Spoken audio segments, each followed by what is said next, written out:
لله نحمده ونستعينه ونستغفره نحمده عز وجل ونشكره على فضله المدرار ونعمه الغزار ونصلي ونسلم على سيدنا ومولانا خاتم أنبيائه وأشرف رسله سيدنا ونبينا ومولانا محمد المصطفى المختار فهو خيار من خيار من خيار صلى الله تعالى وبارك وسلم عليه وعلى آله الأطهار وصحابته الأبرار المهاجرين منهم والأنصار والتابعين ومن تبعهم بإحسان ما تعاقب الليل والنهار أما بعد فأعوذ بالله من الشيطان الرجيم بسم الله الرحمن الرحيم وآخرين منهم لما يلحقوا بهم وهو العزيز الحكيم صدق الله مولانا العظيم وصدق رسوله النبي الكريم إن الله وملائكته يصلون على النبي يا أيها الذين آمنوا صلوا عليه وسلموا تسليما الصلاة والسلام عليك يا سيدي يا رسول الله وعلى آلك وأصحابك يا سيدي يا حبيب الله الصلاة والسلام عليك يا سيدي يا رسول الله وعلى آلك وأصحابك يا سيدي يا حبيب الله. یہ غالباً شاید میرا خیال ہے کہ اہل سنت کا مجمع ہے، اور جس وقت آیا تسلیہ و تسلیم پڑھی جاتی ہے تو مجھے نہیں اس بارے میں کوئی کہنا چاہیے کہ اس وقت آپ کو درود و سلام پڑھنا جو ہے وہ سلو اور سلمو کا حکم پورا کرنے کے لیے آپ کو زبان ہلانی چاہیے.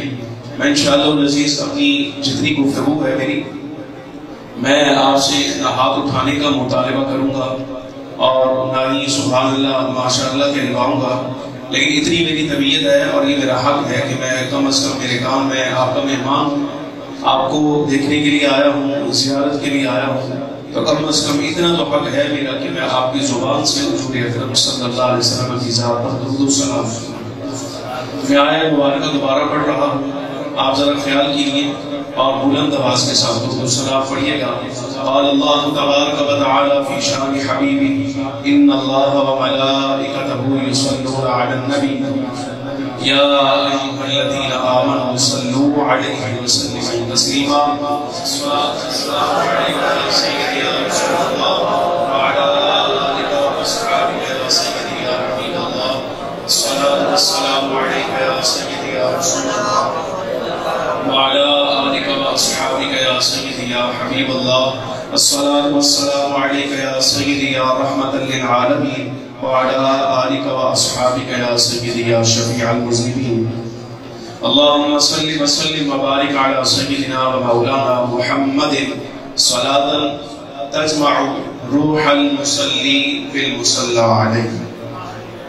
انتہائی عزت کے لائق، احترام کے لائق جملہ حاضرین و سامعین کرام، صاحب صدر گرامی قدر حضرت استاذ العلماء شیخ الحدیث و تفسیر حضرت استاذ علامہ مفتی محمد عبدالعلیم صاحب سیالوی دامت ظلہ، اور دیگر مشائخ کرام، اساتذہ کرام، بزرگان دین و ملت اور طلباء کرام اور وہ فضلاء جو آج اپنی درس نظامی کی منزل مکمل کر کے فضیلت کی دستار اپنے سروں پہ سجائیں گے، میں سب کو دل سے سلامی، مبارکباد اور ہدیہ تبریک پیش کرتا ہوں. دعا کرتا ہوں اللہ تبارک و تعالی آپ سب کو دین حق اسلام کی خدمت کی توفیق عطا فرمائے، اور اس جامعہ کو جنہوں نے آپ کو پروان چڑھایا، آپ کی علمی اعتبار سے، ظاہری اور باطنی اعتبار سے پرورش کی، اللہ رب العالمین اس جامعہ کو اور یہاں پڑھنے والے تمام طلباء کو آگے دین کی خدمت کے لیے جو اسباب خیر درکار ہیں، رب العالمین وہ سارے اسباب خیر آپ کے زیر اثر فرمائے.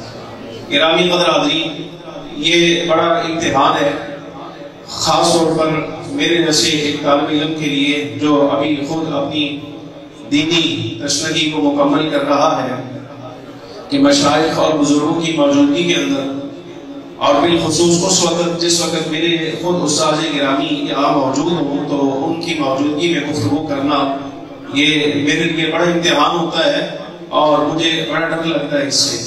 لیکن چونکہ حضرت استاد گرامی کا حکم نامہ مجھے موصول ہوا کہ حضرت امام الائمہ سراج الامہ سیدنا امام اعظم ابو حنیفہ نعمان بن ثابت رضی اللہ تعالی عنہ کے مناقب کے بارے میں کچھ گزارشات آپ کے حوالے کروں، تو میں حضرت استاد صاحب کے حکم کو پورا کرنے کے لیے انشاءاللہ العزیز مختصر دورانیے میں کچھ باتیں آپ کے سامنے عرض کروں گا۔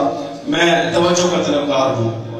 صحیح مسلم کی 2 روایتیں سر دست اور اس کے ساتھ ملا کر تیسری روایت جامع صغیر حافظ سیوطی رحمۃ اللہ تعالی علیہ جو انہوں نے احادیث کے متون جمع کیے ہیں، میں صرف ان کا ترجمہ آپ کے سامنے عرض کروں گا۔ گزارش ہے اس کو ذرا غور سے سنیے گا۔ حضرت امام مسلم رضی اللہ تعالی عنہ روایت آئے ہیں اور اس کے راوی حضرت سیدنا ابو ہریرہ رضی اللہ تعالی عنہ ہیں۔ کتاب الفضائل باب فضائل فارس یہ عنوان قائم کیا حضرت امام مسلم رحمۃ اللہ علیہ نے۔ حضرت ابو ہریرہ رضی اللہ عنہ فرماتے ہیں سورہ جمعہ کا نزول ہوا جس وقت، تو آقا دو عالم نبی مکرم علیہ السلام نے یہ سورہ مبارکہ اپنے اصحاب کو پڑھ کے سنائی۔ جس وقت حضور اس آیت مبارکہ پہ پہنچے وآخرین منہم لما یلحقوا بہم، فخر عالم صلی اللہ علیہ وسلم کی بعثت کا مقصد بیان کیا اور حضور کے سارے تربیت یافتہ اصحاب کی تعریف کی قرآن عزیز نے، اور اس تعریف کے بعد اگلا جو جملہ قرآن عزیز نے پیش گوئی کے طور پر فرمایا تھا وہ تھا وآخرین منہم لما یلحقوا بہم۔ کچھ تو وہ احباب ہیں جو زمانہ نبی صلی اللہ علیہ وسلم میں موجود ہیں، جنہوں نے سرکار کی صحبت پائی ہے، حضور اکرم صلی اللہ علیہ وسلم کی زیارت کی ہے، سرور عالم صلی اللہ علیہ وسلم کے دست اقدس پہ اسلام قبول کیا ہے اور ایمان لائے ہیں، سرکار کی معیت میں جہاد کیا ہے، حضور سے کتاب و حکمت پڑھی ہے، تزکیہ کروایا ہے۔ کچھ تو یہ لوگ ہیں، لیکن کچھ وہ لوگ ہیں آخرین اور کچھ دوسرے ایسے منہم جو انہی میں سے ہیں لما یلحقوا بہم، ابھی آئے نہیں، وہ بعد میں ان کے ساتھ آ بھی نہیں۔ یہ آیت مبارکہ قرآن عزیز پہ نازل ہوئی، اللہ تبارک و تعالیٰ نے حکم ارشاد فرمایا۔ صحابہ کرام علیہم الرضوان نے حضور اکرم صلی اللہ علیہ وسلم نے جب یہ آیت پڑھی تو سرکار سے پوچھا یا رسول اللہ صلی اللہ علیہ وسلم یہ کون لوگ ہیں جو ابھی آئے تو نہیں لیکن مرتبہ میں مقام میں جو تربیت آپ نے اپنے اصحاب کی ہے یہ اسی تربیت میں ان کے ساتھ عامل ہیں، وہ کون لوگ ہیں؟ حضور نے خاموشی اختیار فرمائی۔ پھر دوسری مرتبہ سوال کیا گیا، سرکار نے خاموشی اختیار فرمائی۔ تیسری مرتبہ سوال کیا گیا تو فخر عالم نور مجسم صلی اللہ علیہ وسلم نے حضرت سلمان فارسی رضی اللہ تعالی عنہ پاس موجود تھے، ان کی طرف اشارہ کیا اور بعض روایات میں لفظ یہ ہے کہ ان کے کندھے پر ہاتھ رکھا اور ہاتھ رکھ کے آقا دو عالم صلی اللہ علیہ وسلم نے ارشاد فرمایا اگر دین، ایک روایت، دوسری روایت بھی یہی سن لیجیے تاکہ بات کے اختصار کے ساتھ مکمل ہو جائے۔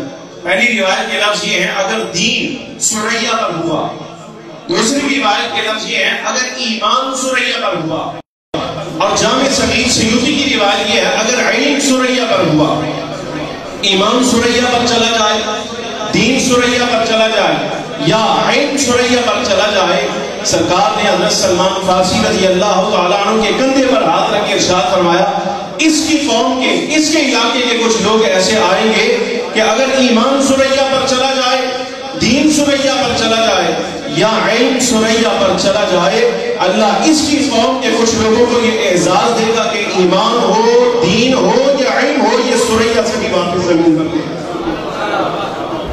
یہ روایت صحیح مسلم۔ اب اس پر میں کلام خود اپنی زبان سے کروں، وہ اپنی تحقیق پیش کروں، حق نہیں بنتا۔ ہمارے اساتذہ بزرگ، ہمارے اسلاف کر گئے تحقیقیں ساری۔ میں شافعی مذہب کا محقق پیش کر رہا ہوں۔ تمہید الصحیفہ میں حافظ جلال الملت والدین سیوطی رحمۃ اللہ تعالی علیہ نے یہ لفظ لکھے ہیں، فرمایا اقول۔ یہ تینوں لفظ ذکر کرنے کے بعد صحیح مسلم کی روایت بھی اور الالقاب کی روایت بھی ذکر کر کے تو حافظ سیوطی رحمۃ اللہ علیہ فرماتے ہیں اقول، میں کہتا ہوں یہ جو احادیث آگے میں ذکر کرنے لگا ہوں اور سرکار حضرت سلمان فارسی رضی اللہ تعالی عنہ کے قوم کے جس فرد کی طرف اشارہ فرما رہے تھے کہ وہ علم سریا سے لے آئے گا، وہ دین سریا سے لے آئے گا، وہ ایمان سریا سے لے آئے گا، فرماتے ہیں یہ در حقیقت فخر عالم صلی اللہ علیہ وسلم امت کے اس امام کی طرف اشارہ فرما رہے تھے جو سلمان فارسی کا ہم علاقہ ہوگا اور دنیا اس کو ابو حنیفہ کے نام سے یاد،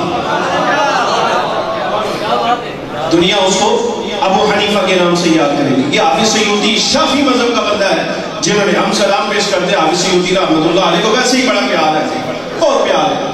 آپ کا نہیں پتا ہمیں آپ نے کبھی یہ تمنا کی ہے یا نہیں کی، لیکن آپ یقین جانیے عمل ہمارا کوئی نہیں، ایسا نہیں ہے کہ شاید ہو سکتا ہے ہم آپ سے زیادہ گناہ گار ہیں، لیکن ایک بات ہے کبھی کبھی موت کا تذکرہ آتا ہے نا تو کبھی ملال نہیں آیا، ڈر نہیں لگتا، لگنا چاہیے اپنے گناہوں کی وجہ سے لگنا چاہیے، لیکن کیوں نہیں لگتا؟ وہ صرف اس لیے کہ مشکات کی اس روایت پہ ذرا غور کرو اور تمنا کرو کہ جس میں یہ لفظ آئے بندہ مومن اس دنیا سے رخصت ہوتا ہے کامیاب ہو جائے تو اس کی روح جو ہے وہ اوپر کی طرف یعنی اعلیٰ علیین میں لے جائی جاتی ہے۔ ہم یہ چاہتے ہیں ہم اپنے مشائخ بزرگوں سے جا ملے، ہمیں موت آئے ہم دیکھیں تو صحیح کہ امام اعظم رضی اللہ تعالیٰ عنہ کیسے ایتھے ہی ہو، جاگ رہے ہو نا؟ میں تھوڑے دل گل کر رہے ہیں اس واسطے رشتہ داریاں تھوڑی دیر کے بعد نبھا لینا۔ میں نے امام اعظم رضی اللہ تعالیٰ عنہ کی باتیں کرنی ہے اور میں گانے بجانے والا خطیب نہیں ہوں، میں مدرس آدمی ہوں، تو میری باتیں ایسی ہوتی ہیں، لیکن کچھ دیر کے لیے مجھے تھوڑا سا وقت دے، ہم آپ کے مہمان ہیں تو میں انشاءاللہ العزیز جو باتیں عرض کروں گا بے فائدہ نہیں ہوں، تو ہم نے اپنے اساتذہ سے لی ہیں آپ تک پہنچا رہے ہیں۔ ہم یہ دیکھنا چاہتے ہیں کہ امام اعظم کیسے تھے، قاضی ابو یوسف کیسے تھے، محمد ابن حسن الشیبانی کیسے تھے، ظفر ابن عزیر کیسے تھے، امام شافعی کیسے تھے، امام مالک کیسے تھے، امام احمد بن حنبل کیسے تھے، رازی کیسے تھے، خازی کیسے تھے، روح المعانی والے کیسے تھے، روح البیان والے کیسے تھے، ہم یہ ان کی زیارت کرنا چاہتے ہیں۔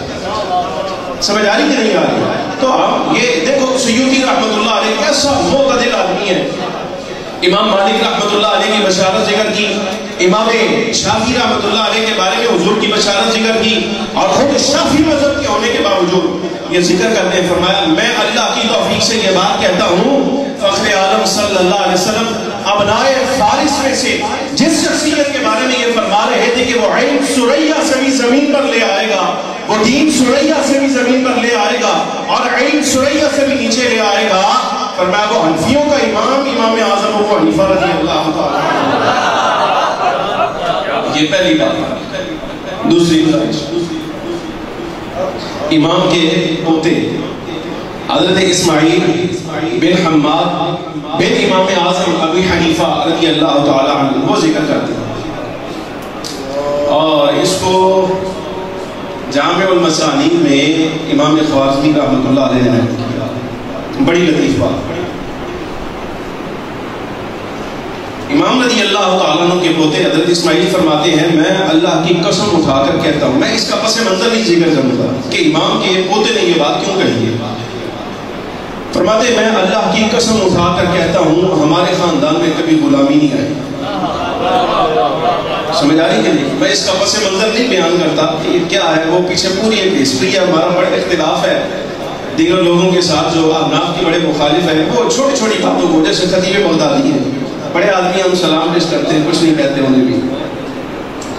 بہرحال انہوں نے امام اعظم رضی اللہ تعالیٰ عنہ پر یہ بھی اعتراض کیا کہ وہ غلاموں کے خاندان کا فرد تھا، وہ غلامی کی زندگی گزارنے میں ان کے آبا نے اس طرح وقت گزارا ویسے، تو امام رضی اللہ تعالیٰ عنہ کے پوتے جو ہیں وہ اس بات کا رد کر رہے ہیں، فرمایا میں اللہ کی قسم اٹھا کر کہتا ہوں میرے خاندان میں کبھی غلامی نہیں آئی۔ ایک غلامی کا تذکرہ کیا اور وہ غلامی بڑی لطیف ہے، وہ کیا؟ فرمایا ویسے تو کبھی ہم نے غلامی کبھی نہیں کی، لیکن اتنی بات یاد ہے یہ جو سرداری اللہ نے ہمیں علم میں عطا کی ہے نا، ہمارے خاندان میں اللہ نے سرداری رکھی ہے، علم رکھا ہے، فرمایا یہ باب مدینہ العلم کی دعا ہے۔ تسی اس قابل ہی نہیں تو اڑے امام بارے گفتگو کی دی جائے خالی لوگوں تسی اے رات تسی ساڑھے جلسے جو دینا تھے شاید ہو سکتا تم دیکھتے کہ ہم اپنے خطیب کے ساتھ کیا کرتے ہیں، ہمیں داد نہیں چاہیے ہوتی تم سے، صرف یہ جاگنا تمہارا دیکھنا ہوتا ہے کہ تم جاگ بھی رہے ہو کہ نہیں جاگ رہے۔ فرماتے ہیں کہ مولا علی رضی اللہ تعالیٰ عنہ کے پاس میرے حضرت امام اعظم رضی اللہ تعالیٰ عنہ کے دادا وہ گئے اور جا کر مولا علی رضی رضی اللہ تعالیٰ عنہ سے گزارش کرتے ہیں حضور دعا فرمائیے میرے لیے، میری اولاد کے لیے. حضرت مولا علی رضی اللہ تعالیٰ عنہ نے دعا دی، فرمایا اللہ تجھے بھی برکت دے اور تیری نسل کے اندر بھی برکت عطا فرما. فرمایا میں اللہ سے امید کرتا ہوں، مجھے امید ہے کہ مولا علی رضی اللہ تعالیٰ عنہ نے دعا فرمائی ہے میرے دادا کے لیے، یعنی امام اعظم رضی اللہ تعالیٰ عنہ کے لیے، لیکن وہ دعا اگرچہ انہوں نے امام اعظم کے دادا کو دی تھی، وہ مجسم صورت میں جس وقت ظاہر ہوئی ہے تو ابو حنیفہ رضی اللہ تعالیٰ عنہ کی صورت میں ظاہر ہے. حضور اکرم صلی اللہ علیہ وسلم کی بشارت، مولا علی کی دعا، اور اس کے بعد آئیے امام اعظم رضی اللہ تعالیٰ عنہ جس وقت تشریف لائے ہیں. ظاہر ہے یہ قانون ہے، بندہ پڑھتا ہے، اساتذہ کی خدمت میں جاتا ہے، تربیت حاصل کرتا ہے اور جناب والا مراحل طے کرتا ہے. میں بجائے اس کے کہ صرف اساتذہ کی تعداد آپ کو بتاؤں، امام ابو حفص کبیر نے بڑی لطیف بات کی، بڑی پیاری بات فرماتے. کسی دور میں کہ امام ابو حفص کبیر کا زمانہ تھا، اختلاف ہوا شوافع میں اور احناف میں اس بات کا. شوافع کہتے تھے کہ ہمارا امام یعنی امام محمد بن ادریس شافعی رحمۃ اللہ علیہ جو ہاشمی خاندان سے تعلق رکھتا ہے وہ افضل ہے. وہ کیا ہے؟ افضل ہے. اور جو احناف علماء تھے اس زمانے کے انہوں نے کہا نا امام الائمہ سیدنا امام اعظم ابو حنیفہ رضی اللہ تعالی عنہ افضل ہیں، وہ اعلیٰ ہیں. مسئلہ چلا آیا امام ابو حفص کبیر رحمۃ اللہ علیہ کے پاس جو اس زمانے میں شافعی محدثین کے استاد تھے، ہیں انفی. مسئلہ آیا بتائیے آپ فیصلہ کیجئے کہ امام شافعی افضل ہیں یا امام اعظم رضی اللہ تعالیٰ عنہ افضل ہے. تو امام ابو حفص کبیر فرماتے ہیں بڑا سادہ سا مسئلہ ہے، استدلال ہے، بڑی سادی بات ہے. یہاں بیٹھو دونوں کی لوگ شوافع گن کے بتائیں کہ حضرت امام شافعی رحمۃ اللہ علیہ کے اساتذہ کتنے تھے. سمجھ آ رہی ہے نہیں؟ شوافعی نے اچھا وہاں تحقیق شروع ہوئی، جس وقت گنا تو تعداد پہنچی 80 تک. انہوں نے کہا کہ ہم نے اپنے امام یعنی امام محمد بن ادریس شافعی رحمۃ اللہ علیہ کے اساتذہ کی تعداد گنی ہے، وہ 80 تک جا پہنچتی ہے. اب حنفیوں سے کہا تم گنو ذرا امام اعظم کے اساتذہ کتنے تھے. وہ گننے کے لیے بیٹھے نا تو احناف علماء کہتے ہیں ہماری تحقیق کے مطابق امام اعظم رضی اللہ تعالی عنہ نے اپنے زمانے کے 4000 مشائخ سے استفادہ کیا. کتنے مشائخ سے؟ 4000 مشائخ سے. اور اس سے اگلی بات میں کروں گا آپ کے ساتھ، بات 4000 تک ختم نہیں ہوتی، لیکن خوازمی کی تحقیق میں سلام پیش کرتا ہوں، اس پر قربان ہوں. 4000 مشائخ سے استنباط کیا، بس فیصلہ اس بات پر کر لو جس نے اپنے زمانے کے 80 اساتذہ سے مشائخ کیا ہو، استفادہ کیا ہو، وہ امام محمد بن ادریس شافعی رحمۃ اللہ علیہ ہے. تو جس نے اپنے زمانے میں جو زمانہ صحابہ کا ہے، تابعین کا ہے، اس زمانے میں جس نے 4000 اساتذہ اور مشائخ سے پڑھا ہوگا اس کی قدر زیادہ. بات ختم ہو گئی. اچھا اب یہ مسئلہ چلا آگے فقہ کی تدوین کا. یہ ابھی 2-3 باتیں میں نے خلاصہ نکال لیجیے آپ کہ حضور اکرم صلی اللہ علیہ وسلم کی دعا امام اعظم ابو حنیفہ کے ساتھ ہے، مولا علی رضی اللہ تعالیٰ عنہ کی دعا ہے، 4000 مشائخ سے استفادہ کیا ہے. بات آگے چلتی ہے جس وقت مسئلہ آیا فقہ کی تدوین کا کہ فقہ تدوین مدون کیسے کی جائے، یہ جو مسائل شرعیہ ہیں ان کا استعمال کیسے کیا جائے. تو امام اعظم رضی اللہ تعالیٰ عنہ نے اکیڈمی تیار کی اور اس اکیڈمی کے تقریباً افراد کی جو تعداد تھی نا وہ 1000 کی تھی. کتنی؟ 1000 اس وقت کے علماء مشائخ بزرگ وہ اس اکیڈمی کا حصہ تھے جس میں حضرت امام اعظم رضی اللہ تعالی عنہ مسائل کا استعمال کیا کرتے تھے. 40 ان میں سے بڑے اجیلا بٹھایا پاس اور لفظ سننا ذرا. امام رضی اللہ تعالیٰ عنہ اپنے شاگردوں سے 40 سے فرماتے ہیں، فرمایا تم میری زندگی کی محنت کا نچوڑ ہو، تم میرا فخر ہو. اور یہ لفظ کہیں، فرمایا تم میرے دل کے اندر جو دین کا درد ہے اس درد کی دوا تم لو. یہ امام اعظم کے لفظ ہیں. فرمایا میرے دل کے اندر جو دین کا درد ہے اس درد کی دوا تم لوگ ہو. لیکن میں ذرا نا میرا ارادہ ہے میں نا فقہ کو لگام ڈالنا چاہتا ہوں. تو ہم نے جملے نہیں سنے، یہ امام اعظم کے لفظ ہیں، میرے نہیں۔ امام صاحب فرماتے ہیں میں فٹ کو لگام ڈالنا چاہتا ہوں اور میں اپنی زین اس گھوڑے پر ڈال کر اس پر سوار ہونا چاہتا ہوں، میری مدد کرو اس میں۔ اچھا اب یہ بات آگے چلی، یہ طے پا گیا کہ مسائل کا استعمال ہوگا۔ امام قاضی ابو یوسف رضی اللہ تعالیٰ عنہ کی ڈیوٹی ہوتی تھی، آپ وہ مسائل لکھا کرتے تھے جس کا استعمال امام اعظم کی اکیڈمی میں ہوتا تھا۔ حضرت وقی بن جراح رضی اللہ تعالیٰ عنہ کا نام تو آپ نے پڑھا ہوگا، جس وقت آپ سے آپ پڑھتے ہیں تو وقی بن جراح کے بغیر تو پھر آگے نہیں نہ چلتے بخاری مسلم۔ بات سمجھ آ رہی کہ نہیں آ رہی؟ ان کے پاس آ کے تو ایک آدمی نے کہا کہ لگا کہ امام اعظم رضی اللہ تعالیٰ عنہ نا مسائل کے استنباط میں غلطی کیا کرتے، امام کو خطا ہو جاتی۔ یہ لفظ کہے حضرت محدث وقی بن جراح جو امام شافعی کے بھی استاد ہیں، تو حضرت وقی بن جراح رضی اللہ تعالیٰ عنہ کا یہ ارشاد تھا، فرمایا شرم کرنی چاہیے تجھے، کس کے بارے میں کہہ رہا ہے کہ وہ مسائل کے استنباط میں غلطی کیا کرتا تھا؟ حیا نہیں آئی یہ لفظ کہتے ہوئے کہ ابو حنیفہ مسائل کے استنباط میں غلطی کرتا تھا، یہ کیسے ممکن ہے؟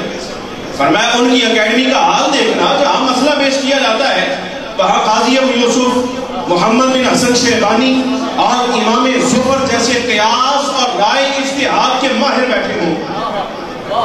فرمایا یہاں قیاس اور رائے کے مجتہد بیٹھے ہوں اور لغت عربیہ میں وہ بندہ بیٹھا ہو جس کا نام قاسم بن بن عبد الرحمن بن عبداللہ بن مسعود رضی اللہ تعالیٰ عنہ ہے، وہ لغت کی تشریح کے لیے بیٹھا ہو۔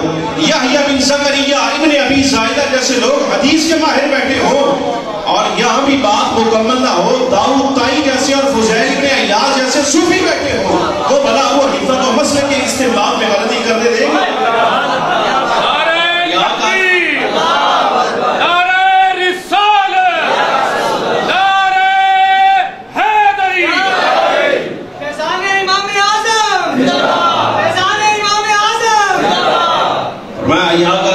کن کے بارے میں کہہ رہا ہے؟ اور اس کے بعد جو لفظ حضرت امام وقی بن جراح رضی اللہ تعالیٰ نے فیصلہ کن کہے ہیں، فرمایا جو بندہ تیرے نقش قدم پر چلتا ہوا امام اعظم رضی اللہ تعالیٰ پر طعن کرے، طنز کرے، اولئک کالانعام بل ہم اضل، فرمایا وہ شکل اس کی انسانوں جیسے ہو سکتی ہے، اپنی حقیقت کے اعتبار سے جانور ہوگا، جانوروں سے بھی بڑا گمراہ ہے۔ تو امام کے بارے میں ایسے لفظ کہے کہ امام مسائل کے استنباط میں غلطی کیا کرتے ہیں، کہ حضرت وقی بن جراح رضی اللہ تعالیٰ عنہ کے لفظ ہیں۔ دو باتیں، اب اساتذہ مشاہد ہیں، میں ان کے آگے کھڑا ہوں، مجھے بڑا ڈر لگتا ہے، بڑا ڈر لگتا ہے مجھے، یہ صرف میری نسبت کی وجہ سے کہ لاہور میں ایک خانقاہ کے ساتھ میرا تعلق ہے، حضرت استاد صاحب وہ مہربانی کرتے ہیں، اور ویسے حضور اکرم صلی اللہ علیہ وسلم کے خانوادہ سے میری نسبت ہے، ایک یہ مہربانی ہو جاتی ہے تو میری بچت ہو جاتی ہے۔ لیکن میں آتا اس لیے ہوں جو باتیں میں نے کی ہیں نا ساری کی ساری، آپ کو تو سنا رہا ہوں، آپ کا مجھے نہیں پتا آپ کیا کریں گے، لیکن میں اس لیے سنا رہا ہوں، صبح میں نے کلاس میں حاضر ہو کے کچھ میں استاد جی بیان کرنے میں میری کو غلطی تھی تو وہ مجھے ارشاد فرماتے ہیں، ہم اس لیے حاضر ہوتے ہیں۔ وہ آپ کو یاد ہوگا مسند امام اعظم میں مسئلہ رفع یدین پر ایک مناظرہ حضرت امام اوزاعی کا اور سیدنا امام اعظم ابو حنیفہ رضی اللہ تعالیٰ عنہ کا گزرا تھا، یاد ہے کوئی نہیں؟ چوک کر دے، اور یاد ہے کہ نہیں؟ سنو، یہ دوسری بات ہے، اس سے بھی آگے چلتی ہے، جس کو علامہ صالح شامی رحمۃ اللہ علیہ نے عقود الجمان میں لکھا، امام اعظم کے فضائل پر، یہ بھی شافعی مسلک کے آدمی ہیں جنہوں نے پوری کتاب لکھی ہے۔ حضرت عبداللہ ابن مبارک رضی اللہ تعالیٰ عنہ امیر المومنین فی الحدیث فرماتے ہیں میں گیا ملک شام، وہاں ارادہ تھا کہ حضرت امام اوزاعی رضی اللہ تعالیٰ عنہ سے ملاقات ہو، کچھ ان سے استفادہ کروں، کچھ پڑھوں۔ فرماتے ملاقات ہوئی نا تو میں نے پوچھا، حضرت سیدنا امام اوزاعی نے مجھ سے پوچھا، امام ابن مبارک فرماتے ہیں مجھ سے امام اوزاعی نے پوچھا آپ اس زمانہ کتوں آئے ہیں، کیڑے علاقوں آئے ہیں؟ فرمایا میں نے بتایا کہ میں کوفہ سے آیا ہوں۔ فرمایا سنا ہے وہاں ابو حنیفہ نام کا کوئی، یہ لفظ امام اوزاعی کے ہیں، یہ ان کے لفظ ہیں، میں صرف حکایت انداز کر رہا ہوں۔ فرمایا کہ میں نے سنا ہے وہاں کوئی ابو حنیفہ نام کا ایسا بندہ رہتا ہے جو اپنی رائے کو ترجیح دیتا ہے احادیث پر اور قیاس کا تارک ہے۔ نعرہ تکبیر، نعرہ رسالت، نعرہ رسالت، نعرہ رسالت، نعرہ حیدری، نعرہ تحقیق، علماء اہل سنت درود شریف پڑھو. السلام علیکم. بلند آواز سے درود شریف پڑھیں. الصلاۃ والسلام علیکم.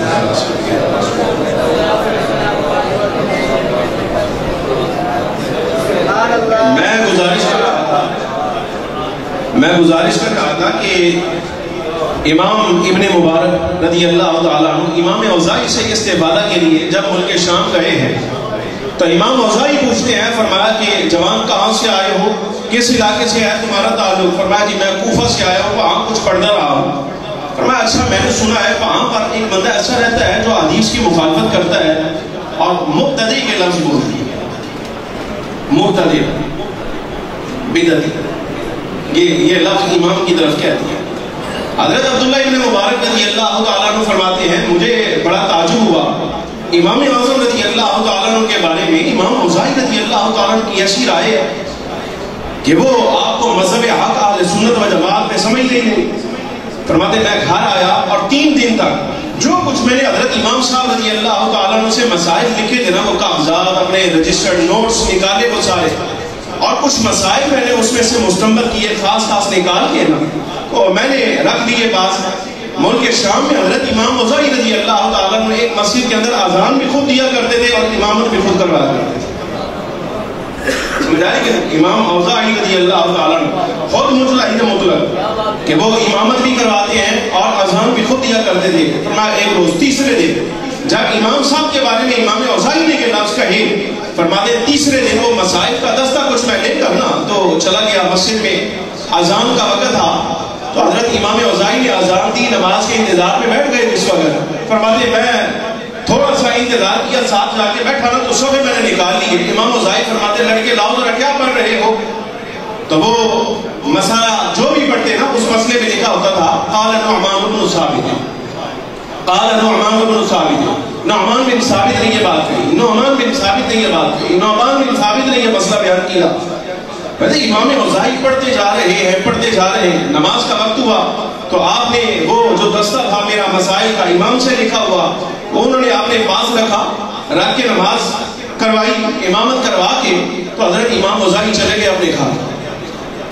اور 2-3 دن کے بعد دوبارہ ملاقات ہوئی تو مجھے فرمانے لگے بیٹا یہ کچھ دن پہلے تم نے مجھے جو دستہ دیا تھا تمہارا استاد نعمان بن ثابت تو بڑا قابل آدمی ہے.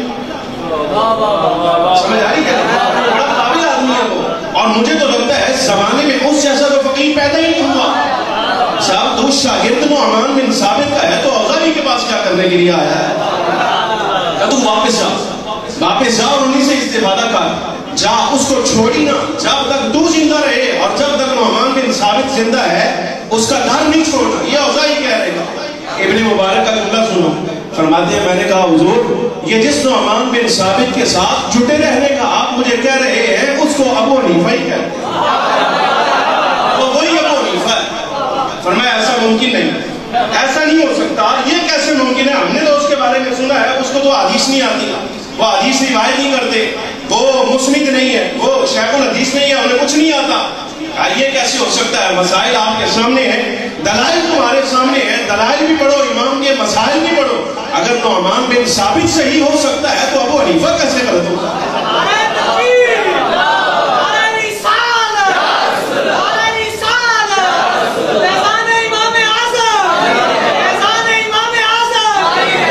اس کے بعد وہ حج میں ملاقات ہوئی جس کے اوپر وہ رفع یدین والا مسئلہ پیش آیا, اور وہ سارا مسئلہ سننے کے بعد حضرت امام ابن مبارک رضی اللہ تعالیٰ عنہ فرماتے ہیں میں جا کر ملا امام اوزاعی سے اور میں نے گزارش کی, میں نے کہا حضور کیا اب ارادہ ہے آپ کا ابو حنیفہ نعمان بن ثابت کے بارے میں رضی اللہ عنہ؟ فرماتے ہیں یار بڑی غلط بات ہے, میرے تک جو رپورٹ اور جو خبریں ان کے بارے میں پہنچائی ہیں وہ شاید حاسدین نے پہنچائی ہیں. جو مجھے پتا چلا تھا کہ نعمان بن ثابت ایسے ہے, میں نے ملاقات کے بعد اس کو اس کے بالکل برعکس پایا. وہ اپنے زمانے کا عالم ہے, وہ فاضل ہے, وہ نبیل ہے, فرمایا وہ تو فقیہ ہے, اس کی ماننی چاہیے, وہ حق بات کرتا ہے. یہ امام اوزاعی کے لفظ. امام راضی کی سنو, راضی رحمۃ اللہ علیہ نے لکھا, فرمایا امام صاحب رضی اللہ تعالیٰ کے پاس ایک جماعت آئی اور کہتے ہیں کہ ہم نے آپ سے مناظرہ کرنا ہے فاتح خلف الامام کے مسئلے پر. کس مسئلے پر؟ فاتحہ خلف الامام کے مسئلے پر ہم نے آپ سے مناظرہ کرنا ہے، آپ تیار ہیں؟ حضرت امام صاحب رضی اللہ تعالیٰ کی راضی نہیں تھے۔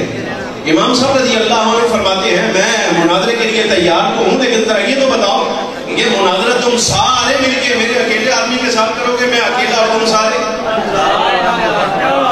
اپنے میں سے کوئی ایک آدمی منتخب کرو، اس کو آگے کرو، وہ بات کرے تمہاری، میں مناظرے کے لیے تیار ہوں۔ مشورہ ہوا، مشورہ کرنے کے بعد وہ جماعت نے اپنے میں سے ایک بندہ آگے کیا کہ جی ہماری طرف سے یہ مناظرہ کرے گا۔ حضرت امام صاحب رضی اللہ تعالیٰ عنہ پوچھتے ہیں، فرمایا اچھا یہ بتاؤ تمہاری طرف سے یہ بولے گا اگر یہ جیت گیا تو اس کی جیت تمہاری جیت ہوگی؟ کہا جی ہاں ہم تسلیم کرتے ہیں اس کی جیت ہماری جیت۔ اچھا اور اگر یہ ہار گیا تو پھر؟ کہا جی اس کی ہار ہماری ہار۔ سمجھ آ رہی کہ نہیں؟ اس کی جیت ہماری جیت، اس کی ہار ہماری ہار۔ فرمایا میں مناظرہ کرتا ہی نہیں۔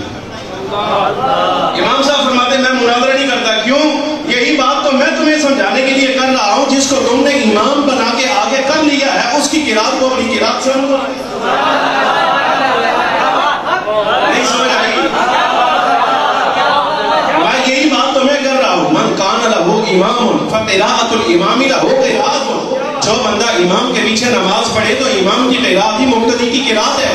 اگر دنیاوی معاملات میں تم یہ سمجھتے ہو کہ اس آدمی کی جیت جس کو تم اپنا صرف مناظرے میں امام مقرر کر رہے ہو وہ جیت جائے تو تمہاری جیت ہے، وہ ہار جائے تو تمہاری ہار ہے، اگر تم ایسے بندے کی جیت کو اپنی جیت اور ہار کو اپنی ہار سمجھتے ہو تو مصلی امامت پہ جو کھڑا ہوا ہے کم از کم اس کو بھی تو اپنا امام سمجھو۔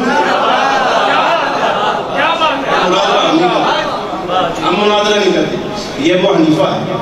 یہ آخری ایک دو باتیں میں عرض کر کے انشاءاللہ العزیز میں اجازت چاہوں گا، اور میں ہاتھ جوڑ کے اپنے اساتذہ سے سب سے میں معافی مانگ رہا ہوں کہ میں نے بڑا وقت دیا۔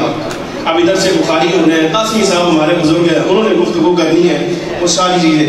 آخری بات مرقات میں حافظ علی قاری رحمۃ اللہ علیہ نے لکھا، اب میں اس سے زیادہ اوپر نہیں جا سکتا، حدیث میں نے پڑھ دی آپ کے سامنے، مولا علی رضی اللہ تعالیٰ عنہ کی بشارت بھی آپ کے سامنے پڑھ دی سارا کچھ، لیکن ہمارا اصل اختلاف تو ہے نا وہ شوافی کے ساتھ، مالکیہ کے ساتھ، حنابلہ کے ساتھ اور دیگر لوگوں کے ساتھ۔ یہ آج کل کے چوہے پاگل لکھیں ظاہری اور یہ غیر مقلدین، وہ استاد صاحب جو لفظ بولتے ہیں وہ اسپیکر میں مناسب نہیں ہے میں ان کے بارے میں بولوں، ان کے ساتھ ہماری بنتی ہے اور نہ ہمارا ان کے ساتھ کو تعلق ہے، اس لیے کہ ہم سے اگر کسی نے بات کرنی ہو نا تو وہ بات کرے جناب وہ یا وہ شافعی ہونا چاہیے یا کو حنبلی ہونا چاہیے، صحیح وہ نہیں جس سے پوچھا جائے تم حنبلی ہو، وہ کہتا ہے ہاں میں حنبلی تو ہوں لیکن میں مسئلہ خود قرآن حدیث سے نکالتا ہوں۔ سمجھ آئے کہ یہ حرمین شریفین پہ جو قبضہ کیے ہوئے لوگ ہیں نا یہ کہتے ہیں ہم حنبلی ضرور ہیں لیکن مسئلہ ہم اپنا جو ہے نا قرآن حدیث سے خود نکالتے، تو کہ تم حنبلی کس نام کے ہو؟ تو امام احمد بن حنبل رضی اللہ تعالیٰ عنہ کو امام کہنے کا تمہارا کیا فائدہ ہے اگر مسئلہ تم نے خود نکالنا ہے تو؟ بہرحال امام شافعی رحمۃ اللہ علیہ خیرات حسان میں ابن حجر مکی نے بھی لکھا، اور یہی بات حضرت ملا علی قاری رحمۃ اللہ علیہ نے مرقات میں لکھی، بالکل مقدمہ کے اندر فرماتے ہیں کہ امام شافعی رحمۃ اللہ علیہ آپ تشریف لائے حضرت امام اعظم رضی اللہ تعالیٰ عنہ کے مزار پر، فجر کی نماز کا وقت تھا۔ اب آپ کو معلوم ہے کہ حضرت امام شافعی رحمۃ اللہ علیہ رفع الیدین کے قائل ہیں، فجر میں قنوت کے قائل ہیں، اور بھی کافی ساری باتیں جو امام صاحب کے ساتھ ان کا اختلاف ہے، وہ فاتحہ خلف الامام کے قائل ہیں، قراءت خلف الامام کے بہت سارے مسئلے۔ نماز فجر ادا کی تو آپ کو دیکھا گیا بعض روایات میں لفظ ہے کہ آپ نے قنوت نہیں پڑھی، قنوت نہیں پڑھی، اور بعض روایات کے یہ لفظ ہے کہ آپ نے رفع الیدین بھی نہ کیا، اور بعض میں نے پڑھا ہے کہ اس وقت خلاف بھی چھوڑی آپ نے۔ سمجھ آ رہی ہے؟ یعنی آپ نے مذہب کا خلاف کیا جو خود حضرت امام شافعی رحمۃ اللہ علیہ امام سے اختلاف کرتے ہوئے کہا کرتے تھے کہ ہمارا درس ہے لوگوں کو جو امام صاحب رضی اللہ تعالیٰ عنہ کے بارے میں اتنی لمبی زبانیں استعمال کرتے ہیں ان کے بارے میں۔ ابھی میرا ارادہ تھا میں کچھ کتابیں آپ کو حدیث کی گنواتا ہوں جو امام اعظم رضی اللہ تعالیٰ عنہ کی مسانی ہیں، میرے ذہن میں ہے، میں اس وقت لیکن چلے چھوڑے پھر کبھی صحیح۔ آپ سے پوچھا گیا کہا حضور ویسے تو آپ رفع الیدین کے قائل ہیں، قنوت کے قائل ہیں، اور آپ ساتھ ہی ساتھ یہ قراءت خلف الامام کے بھی قائل ہیں، ساری باتیں، لیکن عجیب بات ہے آج آپ نے نہ قنوت پڑھی ہے نہ رفع الیدین کیا ہے، یہ آج آپ نے مسئلہ کو چھوڑا جو لفظ ہے۔ حضرت امام شافعی رحمۃ اللہ تعالی علیہ نے فرمایا ادبنا مع هذا الایمان الاکثر من اختلافنا. فرمایا بڑے ٹھنڈے دماغ کے ساتھ فرمایا ہمارا اس امام کا ادب کرنا اس اختلاف سے کہیں زیادہ ہے جو دلائل کی بنیاد پہ ہم اس کے ساتھ. یہ امام شافعی کا جملہ ہے, یہ امام شافعی کا جملہ ہے. فرمایا ہم اختلاف کم رکھتے ہیں, ادب زیادہ کرتے ہیں اسی امام کا. اگر امام شافعی رحمۃ اللہ تعالی علیہ جو مجتہد مطلق ہے وہ امام اعظم رضی اللہ تعالی عنہ کے ساتھ اختلاف کریں, لیکن جب ان کے دربار پہ حاضر ہوں, اور میں نے کہا یہ لفظ پڑھے کتنے مشائخ ایسے تھے مجتہدین, مسئلہ حل نہ ہوتا تو امام اعظم رضی اللہ تعالی عنہ کے مزار پر حاضری دیا کرتے تھے تاکہ مسئلہ حل ہو جائے. وسیلہ پیش کرتے امام صاحب کا. یہ بات صرف اتنی ہے, دیکھو اگر ادلہ کی بنیاد پر اختلاف کیا جائے نا تو ہم شوافی کو بھی دیکھیں سلام پیش کرتے ہیں, حنابلہ کو سلام پیش کرتے ہیں, مالکیہ کو سلام پیش کرتے ہیں, لیکن اختلاف کرنے کی بجائے اگر کوئی بدنام کرنا چاہے گا تو وہ پھر ہم سے برداشت نہیں ہوتا. یہاں پہ اسی مات چاہیے اسی ہو, یہ رہ دنیا ہوتے تھے پھر حنفی یعنی دنیا پہ رہ ہی کوئی نہ, سارے غیر مقلدین رہ جائیں پھر مرو جو مرضی پہ کرو سم کی. جب ہم رہے نا, جب ہم تہے مزار چلے جائیں قبر کے نیچے چلے تو جو مرضی بکواس کرو تو, لیکن جس وقت ہم موجود ہیں تو الحمدللہ اللہ کا شکر ہے. بخاری سیاح ہم نے پڑھی ہے, ساری سیاح بھی پڑھی ہے, سیاح کے ساتھ شرحمانی الاسار بھی پڑھ لی ہے. سمجھ آ رہی کہ نہیں؟ ایسا بھی نہیں سمجھنا کہ شاید ہو سکتا ہے یہ صرف قیاس سے مسائل کا استعمال کرتے ہیں, یہ جناب والا رائے سے مسائل کا استعمال کرتے ہیں. نہ الحمدللہ ہم مسئلے کا استعمال کرتے ہیں تو صحاح سے کرتے ہیں, بخاری مسلم سے کرتے ہیں. اگرچہ امام بخاری رحمۃ اللہ تعالی علیہ جتنی حدیث لاتے ہیں وہ امام اعظم کے خلاف لاتے ہیں, کوئی بات نہیں. ہم امام بخاری کو پھر بھی سلام پیش کرتے ہیں, ہم کہتے ہیں کوئی بات نہیں, ہم اس امام کے ماننے والے ہیں کہ جو اگلے بندے کی دلیل سے اپنی دلیل نکال لیا کرتا تھا, ہم بھی آپ کی بخاری سے اپنا مذہب نکال لیں گے. الحمدللہ اللہ کا شکر ہے, اللہ ہمارے اساتذہ کو سلامت رکھے. ایک گزارش ہے میری آپ سے بڑی چھوٹی سی, آپ فضلاء ہیں, میں نے امام صاحب کے بارے میں جو گزارشات پیش کرنی تھی وہ کر دی. آپ نے قرآن پڑھ لیا ہے, آپ نے حدیث پڑھی ہے, آپ نے شرح عقائد پڑھی ہے, اور اب گزارش ہے عقیدے کی کتاب پڑھیے گا. واعظین کا مسلک اختیار نہیں کرنا, سمجھ آ رہی کہ نہیں؟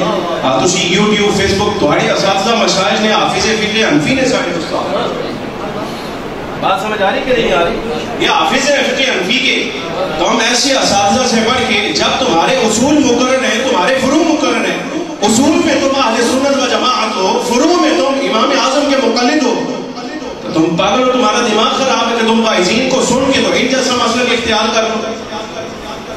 اور بات سمجھ آ رہی کہ نہیں آ رہی؟ ہاں یہ یوٹیوب فیس بک تمہارا استاد نہیں, تو ہم نے سند لینی ہے یہاں پر, تمہارا سلسلہ حدیث جو ہے وہ متصل ہوگا, اور اسی طرح فقہ حنفی کا بھی تمہارا سلسلہ اساتذہ کے توسط سے امام اعظم تک جائے گا.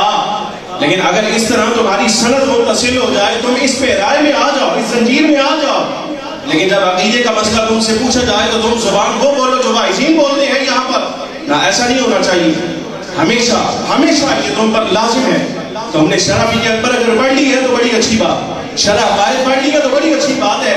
یہ دو کتابیں ہمارے ائمہ کرام نے توحید کے بارے میں, رسالت کے بارے میں, انبیاء کرام کے بارے میں, ملائکہ کے بارے میں, صحابہ کرام کے بارے میں, اہل بیت کے بارے میں, مسئلہ افضلیت ہو, مسئلہ خلافت ہو, کوئی بھی مسئلہ اٹھا لو, ہمارے ائمہ کرام نے امام اعظم سے لے کر آج تک اعلیٰ حضرت فاضل بریلوی رحمۃ اللہ علیہ تک جتنے ہمارے بزرگ ہیں انہوں نے عقیدہ بھی ہمارا لکھ دیا ہے, مسائل بھی ہمارے لکھ دیے ہیں. اگر ہمارے اکابر کو چھوڑ کر کوئی اور راہ بندہ کوئی واعظ اختیار کرے گا نا, میں تمہیں قسم دیتا ہوں کبھی اس آدمی کے پیچھے نہ چلنا. سمجھ آ رہی کہ نہیں؟ تو ہم نے واعظ کے پیچھے نہیں چلنا, تو ہم نے امام اعظم کے پیچھے چلنا ہے. اور آج کل ایک ہوا اور ہے, یہ ابھی کچھ دن پہلے میں ایک مجلس میں تھا, وہاں کہا گیا قاری یہ اجتہاد جو پرانا تھا نا یہ ہمارے کام نہیں آ رہا, یہ پرانا ہو گیا, اب ہمیں نئے اجتہادی جو ہے نا کوئی کام کرنا چاہیے, اجتہاد نیا کرنا چاہیے. تو میں نے وہاں پر کہا تھا, بڑے یونیورسٹیز کے لوگ وہاں موجود تھے, کہنے لگے کہ ہمیں اجتہاد کا دروازہ توڑ کے اندر چلے جانا چاہیے. میں کہ عقل مندہ باقی گلنا دے تیرے نال بات جو کریں گے پہلے من رہ داسنا بھائی جیڑا پچھلا اجتہاد ہویا وہ سارا تو پڑھ لیا. سمجھ آ رہی کہ نہیں؟ کہنے لگے کہ اب پچھلے اجتہاد نے ہمارے لیے مسئلہ کوئی نہیں رکھا، ہمارے مسائل نہیں حل ہوتے. میں نے اس سے کہا، میں نے کہا تم نے امام اعظم رضی اللہ تعالیٰ عنہ کے سارے مسائل پڑھ لیے، کوئی ایک کتاب فقہ کی ایسی بتاؤ. چلو نور العزا آئی صحیح جڑی تسی پوری پڑھی ہو. خاموش. کہی کوئی نہیں. میں نے کہا جس وقت تم نے کتاب ہی کوئی نہیں فقہ کی پوری پڑھی تو تمہیں شرم آنی چاہیے، اجتہاد تم کرو گے. میں نے کہا میں تمہیں مثال دیتا ہوں. میں نے کہا ہمیں عزم ہو جاتا ہے، یہ لطیفہ ہی ہے. میں نے کہا ہمیں عزم ہو جاتا ہے کہ کسی زمانے کے اندر اجتہاد ہی ہوتا تھا مشائخ کا، بزرگوں کا، کہ وہ کہتے تھے ہاتھ ناف کے نیچے باندھ رہے ہیں یا ناف کے اوپر باندھ رہے ہیں. یہ باتیں سمجھ آ رہی تھی ہمیں، دلائل بھی سمجھ آ رہے تھے. میں نے کہا قسم خدا کی اگر تم لوگ اجتہاد کرو گے تو اجتہاد پتہ کیا ہوگا؟ تم کہو گے جو پچھلے زمانے کے جو لوگ تھے نا، ان کے جو جسم میں بڑے قوت والے ہوتے تھے، طاقت والے ہوتے تھے، وہ ہاتھ یہاں پر بھی رکھ لیتے تھے، یہاں پر بھی رکھ لیتے تھے. ہمارے زمانے کے لوگ کمزور ہو گئے ہیں، لہٰذا اب جو نماز ہے وہ ہاتھ پیچھے باندھ کے پڑھنی چاہیے، آگے باندھ دینی چاہتی ہے ہم سے. میں نے اس مجلس میں کہا، بڑا شرمندہ ہو گیا.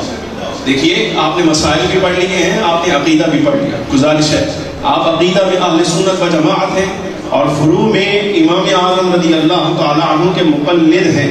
آپ کی زبان سے جب بھی اصول میں کوئی مسئلہ نکلے گا تو اہل سنت کے موافق نکلے گا، اور فروع میں کوئی مسئلہ نکلے گا تو مذہب ابی حنیفہ کے مطابق نکلے گا. اس کے علاوہ ہم تمہاری زبان سے کوئی جملہ سنیں گے